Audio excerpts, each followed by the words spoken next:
Gold, drugs, ఎర్రచందనం ఇట్లాంటి smuggling చేస్తారని మనకు తెలుసు. కానీ చీమల్ని కూడా స్మగ్లింగ్ చేస్తారని మీకు తెలుసా? ఇది నెక్స్ట్ లెవెల్. చైనాకి చెందిన ఒక వ్యక్తి 2000 రాణి చీమల్ని స్మగ్లింగ్ చేస్తూ రెడ్ హ్యాండెడ్గా దొరికిపోయిండు. కెన్యా రాజధాని నైరోబీ ఎయిర్పోర్ట్లో అనుమానంగా తిరుగుతున్న జాంగ్ కెక్వన్ని పట్టుకున్నారు సెక్యూరిటీ సిబ్బంది. ఈయన బ్యాగ్ చెక్ చేసి చూస్తే టెస్ట్ ట్యూబ్లు, టిష్యూ రోల్స్ నిండా చీమలే. ఆ చీమల్ని చైనాకి తీసుకెళ్తున్నాడట.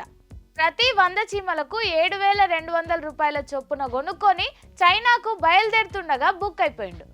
అసలు చీమలకి కూడా ఇంత రేటు ఉంటుందా అనుకుంటున్నారు కదా. ఈ చీమల సైంటిఫిక్ పేరేందంటే మెస్సార్ సెఫలోట్స్.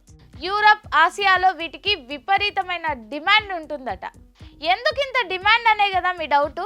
వీటిని అక్కడ కుక్కలు, పిల్లుల్లాగా పెట్స్గా పెంచుకుంటారట. యాంట్ ఫార్మ్స్ని మెయింటైన్ చేయడం ఇప్పుడు అక్కడ ట్రెండ్ అంట. మన చీమలను ఎత్తుకుపోతున్నారు జాగ్రత్త అని Kenya wild life service last ఇయరే ఒక వార్నింగ్ ఇచ్చింది.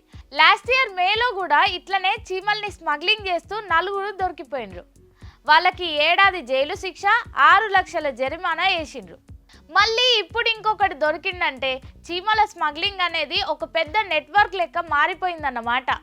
ఈ జాంగ్కి హెల్ప్ చేసిన చార్లెస్ వాంగి అనే లోకల్ వ్యక్తిని కూడా పోలీసులు అరెస్ట్ చేసిండ్రు.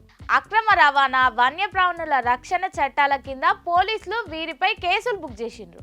ఇది క్రైమ్ అని నాకు తెలియదు, కేవలం బిజినెసే అనుకున్నా అనేది జాంగ్ వాదన. కానీ పోలీసులు మాత్రం తగ్గేదేలే అంటున్నారు.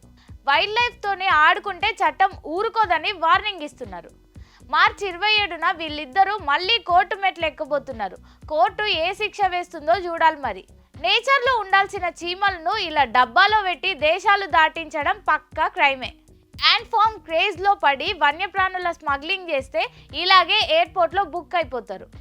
సో స్మగ్లింగ్ ఏదైనా బుక్ అవ్వడం గ్యారంటీ.